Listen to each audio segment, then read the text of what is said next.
നാടിന്റെ നാനാഭാഗത്ത് അധപ്പതനത്തിന്റെ അധമഭാവ തലങ്ങളിലേക്ക് ലോകം നടന്നു പോകുമ്പോ അറിയാതെ ഞാൻ ചോദിച്ചു പോവുക, ഇവിടെയാണ് എന്ത് വെച്ചു പോയി എന്ന് ചർച്ച ചെയ്യുമ്പോ എന്താണ് സംഭവിച്ചതെന്ന് തിരിഞ്ഞു നോക്കുമ്പോ ഈ സമൂഹത്തിന് എന്ത് വെച്ചു പോയി, ഇവിടുത്തെ യുവാക്കൾക്ക് എന്ത് വെച്ചു പോയി, ഈ പ്രിയപ്പെട്ട സഹോദരിമാർക്ക് ആയിഷ റളിയല്ലാഹു അൻഹ അടക്കമുള്ള ഹഫ്സ റളിയല്ലാഹു തആല അടക്കമുള്ള പൂർവസൂരികളായ പണ്ഡിത പ്രഭുക്കന്മാരുടെ മണവാട്ടിമാര് കാണിച്ചു തന്ന ആ പാതയിലൂടെ സഞ്ചരിക്കേണ്ട പെങ്ങളെ, ആ പാതയിലൂടെ നടക്കേണ്ട പെങ്ങളെ, അല്ലാഹുവിന്റെ റസൂലിന്റെ സ്വർഗത്തിലേക്ക് പോകേണ്ട പെങ്ങളെ, ആ ഒരവസ്ഥയിലേക്ക് പെണ്ണുങ്ങൾ പോകേണ്ടതിന് പകരം ഈ സഹോദരിമാർക്ക് എന്ത് പറ്റി എന്ന് നമ്മുടെ ചർവണം നടത്തുമ്പോ അവസാനം എത്തി നിൽക്കുന്നത് മുത്തു റസൂലിന്റെ ബാക്കി വാക്കുകളിലേക്ക്. അല്ലാഹുവിന്റെ റസൂൽ പറഞ്ഞു, സഹാബാ, കാലഘട്ടത്തിൽ നിങ്ങൾ മലവെള്ളപ്പാച്ചിലെ ചണ്ടികളെ പോലെ ദുർബലരായിരിക്കും. അതോടൊപ്പം തന്നെ എന്ന് പറയുന്ന മാരകമായ രോഗം നിങ്ങൾക്ക് പിടിപെടുമെന്ന് അല്ലാഹുവിന്റെ റസൂൽ മുന്നറിയിപ്പ് നൽകിയ രോഗമേതാ? വഹിൻ എന്ന് പറയുന്ന മാരകമായ രോഗം പിടിപെടുമത്രേ. എന്താ വഹിൻ എന്നറിയോ? അല്ലാഹുവിന്റെ റസൂൽ പേടിക്കാൻ പറഞ്ഞ രോഗം ക്യാൻസർ അല്ല. ക്യാൻസറും ബ്രെയിൻ ട്യൂമറുമോ എയ്ഡ്സോ എബോളയോ അല്ല. അല്ലാഹുവിന്റെ റസൂൽ എയ്ഡ്സ് വന്നവരുണ്ട്, എബോള വന്നവരുണ്ട്, ക്യാൻസർ വന്നവരുണ്ട്, ട്യൂമർ വന്നവരുണ്ട്. ആ രോഗമൊക്കെ വന്നാൽ ഒരു മുത്തക്കിയായ മനുഷ്യന് ക്യാൻസർ കൊണ്ട് പരീക്ഷിച്ചാൽ അതിലെങ്ങാനും അവൻ മരിച്ചു പോയാൽ അല്ലാഹുവിന് നാളെ സ്വർഗത്തിൽ അതിനേക്കാൾ വലിയ പ്രതിഫലം കൊടുക്കുമെന്ന് ലോകൈക ഗുരു നബി മുഹമ്മദ് മുസ്തഫ. ലോകൈക ഗുരു നബി മുഹമ്മദ് മുസ്തഫ അല്ലാഹു സുബ്ഹാനഹു വ തആല മനസ്സിലാക്കാനുള്ള ബോധം നൽകി അനുഗ്രഹിക്കുമാറാകട്ടെ. മുസ്ലിം സമൂഹത്തോട് വളരെ ബാധിച്ചാൽ ഗുരുതരമാകുന്ന ഒരു രോഗം ആ കാലഘട്ടത്തിൽ അവർക്ക് വഹിൻ എന്ന മാരകമായ രോഗം ബാധിച്ചിട്ടുണ്ടാവും. ആ മാരകമായ രോഗത്തിന് സമൂഹം അടിപ്പെട്ടിട്ടുണ്ടാവും. അല്ലാഹു നമ്മളെ രോഗത്തിൽ നിന്ന് കാക്കട്ടെ. ആമേ പറ. ഒരു വർത്താനം പറയാനുള്ള സമയമില്ല, ഉള്ള സമയത്തും അത് പറയാം, അത്രേ ഉള്ളൂ. അതുകൊണ്ടാണ് ഞാൻ നിർത്താതെ പോണത്. 10:30 തീരണ ഈ സദസ്. അപ്പൊ ഉള്ള സമയം പരമാവധി പ്രയോജനപ്പെടുത്തുക. അള്ളാഹു നമുക്ക് തൗഫീക്ക് നൽകട്ടെ. ഏറ്റവും പ്രധാനപ്പെട്ട ഒരു രോഗം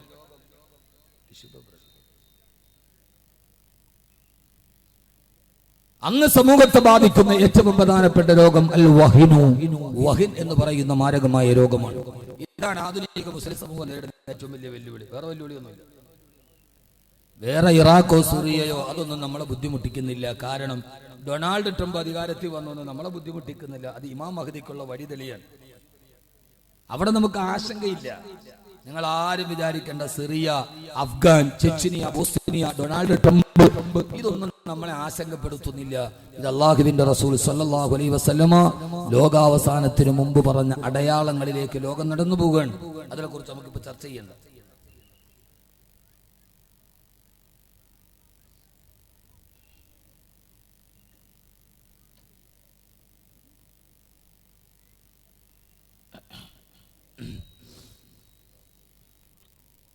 ഏതാണ് മാരകമായ രോഗം? ക്യാൻസറോ, ബ്രെയിൻ ട്യൂമറോ, എയ്ഡ്സോ, എബോളയോ ഇതൊന്നും പ്രശ്നമല്ല. അത് അള്ളാഹു ഇച്ഛിക്കുന്നവർക്ക് വരും. കാരണം ദുനിയാവിൽ അത് ആർക്കും വരാം. അള്ളാഹു അവനാണ് ഷാഫി, അവനാണ് കാഫി, അവനാണ് മുആഫി. അത് ഉദ്ദേശിക്കുന്നവർക്ക് ശിഫയാവാം. അള്ളാഹു നമ്മുടെ എല്ലാ രോഗികളുടെയും രോഗങ്ങളെ അള്ളാഹു ശിഫയാക്കി കൊടുക്കട്ടെ. ഇങ്ങനെ ആമീൻ പറയണേ. എന്നിട്ട് മനുഷ്യന്മാർ അള്ളാഹു നമുക്കെല്ലാവരുടെയും എല്ലാ മാരകമായ രോഗത്തെയും അള്ളാഹു സുബ്ഹാനഹു വ തആല പൂർണ്ണ ശിഫയാക്കി തരുമാറാകട്ടെ. അങ്ങനെ ആമീൻ പറ. ഉടമയോട് അടിമ ചോദിക്കുമ്പോ വേണോന്ന് പറഞ്ഞു ചോദിക്കണം. ഇതൊരു ആമീൻ പറ. ആമീൻ വേണേത്താ, അത് പറ്റില്ല. നമ്മൾ ഉടമയോടാണ് ചോദിക്കുക, നമ്മൾ അടിമയാണ്. അപ്പൊ അടിമകൾ ഉടമയോട് ചോദിക്കുമ്പോ ആ ചോദ്യത്തിന് നന്നായിട്ട് ചോദിക്കണം. ഒരാമീൻ പറ. ആമീൻ. അള്ളാഹു നിനക്ക് സന്തോഷമുണ്ടെങ്കിൽ, നിനക്ക് സൗകര്യം ഉണ്ടെത്താ, അങ്ങനെ ചോദിച്ചാൽ കിട്ടുമോ? ആമീൻ.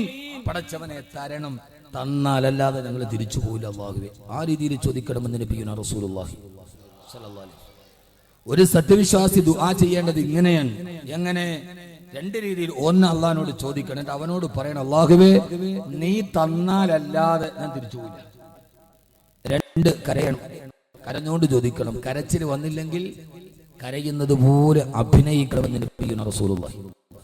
ദുആ ചെയ്യുമ്പോൾ കരച്ചിൽ വന്നില്ല, അപ്പൊ കരയുന്നത് പോലെ അഭിനയിക്കണം. നമുക്കതൊക്കെ പരിഹാസമാണ്. ഇപ്പൊ പള്ളിക്കലെ ഖത്തീബ് 27 അവന് ദുആ ചെയ്തപ്പോൾ കരഞ്ഞു. കരയണ പോലെ അഭിനയിച്ചു. അപ്പൊ അടുത്തിരിക്കണമെന്ന് തോന്നുന്നു. കണ്ടോളൂ, പെരുന്നാളിന് പിരിച്ചുവിടാതിരിക്കാനുള്ള തന്ത്രമാണ്. നമ്മൾ വിചാരിക്കണം അങ്ങനെയാണ്.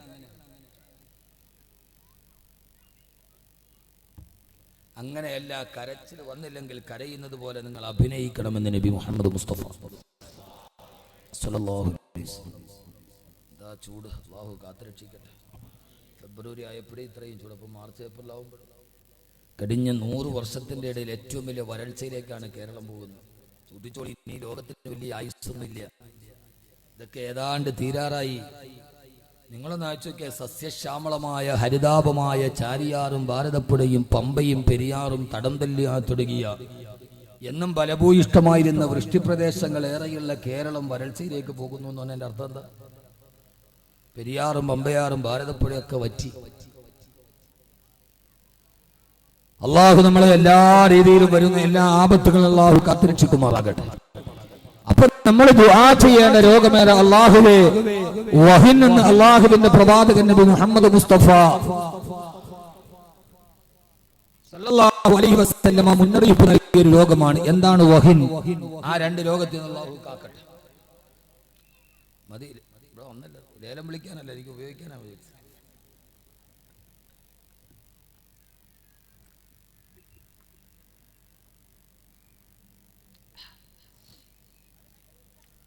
എന്താണ് വഹിന് എന്ന് പറഞ്ഞാൽ എന്താണ്?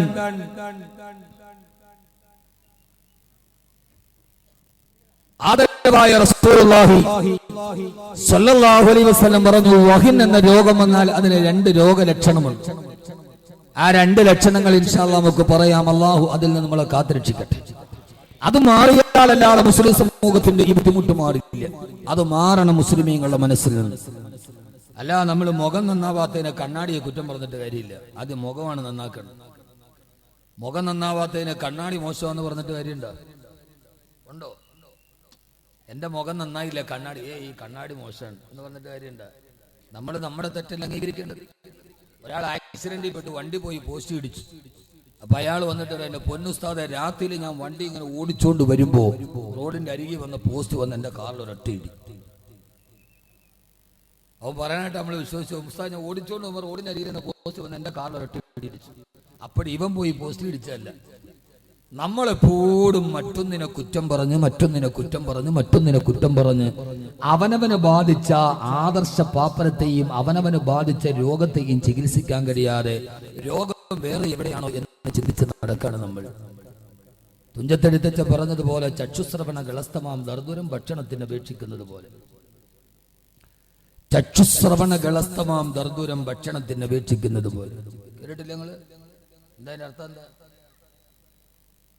നിങ്ങൾക്ക് നിങ്ങളുടെ മലയാളം തന്നെ നേരെ പറയാറുണ്ട്. ഞാൻ ഈ കാസർഗോഡ് ജില്ല മംഗലാപുരത്ത് ആരെങ്കിലും ഫോൺ വിളിച്ചപ്പെട്ട ഞാൻ അൽഹംദുലില്ലാഹ് ഖൈർ ഇൻഷാ അല്ലാഹ് ദുആ ചെയ്ത് ഞാൻ കട്ട് ചെയ്തേക്ക്. മനസ്സിലാവില്ല. ഈ ഭാഷ മനസ്സിലാവാൻ ഭയങ്കര ബുദ്ധിമുട്ടാണ്. കാസർഗോഡുകാർ വിളിച്ചാൽ ഒത്തിരി നേരം സംസാരിക്കില്ല. മംഗലാപുരം ഭാഗത്തുനിന്ന് വിളിച്ചാൽ ഒട്ടും കൂടുതൽ സംസാരിക്കില്ല. അവൻ അൽഹംദുലില്ലാഹ് ഖൈർ ഇൻഷാ അല്ലാഹ് ഏതായാലും ഒരു ദുആ വസിയത ദുആ ചെയ്തേക്ക്. നിങ്ങളുടെ ഭാഷ മനസ്സിലാക്കാൻ വലിയ പാടാണ്. ഉസ്താദേ, ഞാൻ പണ്ട് വീട്ടിൽ വന്നിട്ട് ബുക്കാക്കാൻ ഇവിടെ വന്ന് ഇപ്പം ഞാൻ വന്ന് കണ്ടപ്പോൾ ഒരാൾ എൻ്റെ കയ്യിൽ പിടിച്ചിട്ട്, ഉസ്താദ് എന്നെ മനസ്സിലായി. ഞാൻ പറഞ്ഞില്ല, മനസ്സിലായില്ല. ഞാൻ പണ്ട് ഉസ്താദിന്റെ വീട്ടിൽ വന്നിരുന്നു ബുക്കാക്കാൻ. ഞാൻ വന്ന് എൻ്റെ പിള്ളേർക്കുള്ള ബുക്കൊക്കെ ഞാൻ മേടിച്ചു കൊടുക്കുന്നുണ്ട്. പിന്നെ എന്തിനാ എൻ്റെ വീട്ടിൽ വന്ന് ഉസ്താദിനെ ബാഗ് ബുക്ക് ചെയ്യാൻ വന്നത്? പെട്ടെന്ന് മനസ്സിലാവണം. ഓരോ ഭാഷത്തിനാണ്. കാസർഗോഡ് തന്നെ 12 ഭാഷയുണ്ടെന്ന് എനിക്ക് തോന്നുന്നു. ബേരി, തുളു, അങ്ങനെ പല ഭാഷകളാണ്.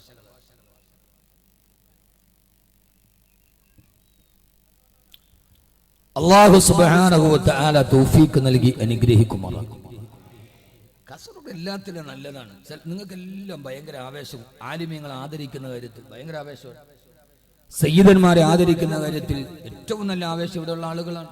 അവരവരുടെ നാട്ടിലെ കാലിമാരെ കുറിച്ച് പറയാൻ അവർക്ക് 1000 നാവാണ്. നമ്മളോടൊന്ന് പറയുമ്പോൾ നമുക്ക് മനസ്സിലാവും.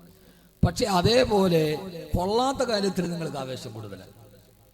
കല്യാണം നടത്തിയാൽ അതിനകത്തൊരാവേശം, നബിനത്തിൽ റാലി നടത്തിയ അതിനകത്തൊരാവേശം, പട്ടാളവേശം. ഇപ്പൊ ഈ അടുത്ത സമയത്ത് ഫേസ്ബുക്കിലൊരു കാസർഗോഡ് ബൈക്ക് ഒരു നബിദിന റാലി ഞാൻ കണ്ടു. ഫുള്ള് ഹമ്മർ, ബെൻസ്, ഓടി, ഇത് മാത്രമേ ഉള്ളൂ. ഇവിടെ ഉണ്ടാക്കിയ വണ്ടിയൊന്നുമില്ല. എല്ലാത്തിലും നമുക്കൊരു ഒരു എന്താ പറയാ.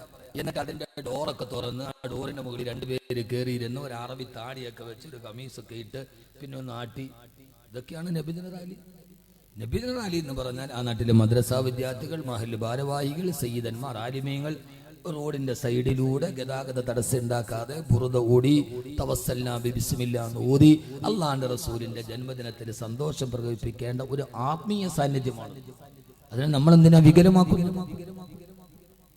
ഞാൻ പറഞ്ഞ മനസ്സിലാവണില്ല? ഉണ്ടോ ഇല്ലയോ? അതെന്നെ ഇങ്ങനെ തുറച്ചു നോക്കുന്നു. വല്ലതും ചെയ്യോ? ഈ കൊലപാതക കേസൊക്കെ നടത്തിയ 13 ജില്ലയിലും കുത്തേറ്റാൻ മരിക്കുക. കാസർഗോഡ് മിറ്റത്തും വെടിയേറ്റാൻ മരിക്കുക. ഇവിടെ കൊലപാതകങ്ങളൊക്കെ ഉണ്ട്, വെടിയേറ്റു എന്നാണ്. ബാക്കി 13 ജില്ലയിലും കുത്തേറ്റ് മരിച്ചു, അടിയുടെ ഇടിയുടെ മരിച്ചു. ഇവിടെയൊക്കെ മരണം. അടുത്ത സമയത്ത് ഒരു ചെറുപ്പക്കാരൻ പോക്കെടുത്ത് വെടിവെച്ചു എന്ന് കേട്ടു വാർത്തയിൽ. വെടികൊണ്ട് മരിച്ചു എന്നാണ്. അത് വലിയ പേടിയാണ് ഇവിടെ പറയാൻ. എന്നെ നിങ്ങൾ വിചാരിക്കേണ്ട ഒരു പേടിയില്ല പറയാൻ. അള്ളാഹു നമുക്കിത് നമ്മുടെ ദീനിന്റെ കാര്യമാണ്. എന്തിനാണ് കേട്ടിട്ട് മാറ്റേണ്ടാവണം? നമുക്ക് നാളെ മുഅ്മിനായി മരിക്കണം, നല്ലവരായി ജീവിക്കണം. അല്ലാതെ ഒരു വിമർശനമൊന്നും അല്ല. ഒരു ഉസ്താദന്മാരോ ആരും വെള്ളിയാഴ്ച പള്ളിയിൽ പറയുന്നത് ഇതൊന്നും വിമർശനമല്ല. നന്നായി ആത്മീയമായ ഒരു ഔന്നത്യം ഉണ്ടാകണമെന്ന ആഗ്രഹത്തിന്റെ പേരിൽ പറയുന്നതാണ്. അള്ളാഹു നമ്മളെ ഈ രോഗത്തിൽ നിന്ന് കാത്തുരക്ഷിക്കട്ടെ.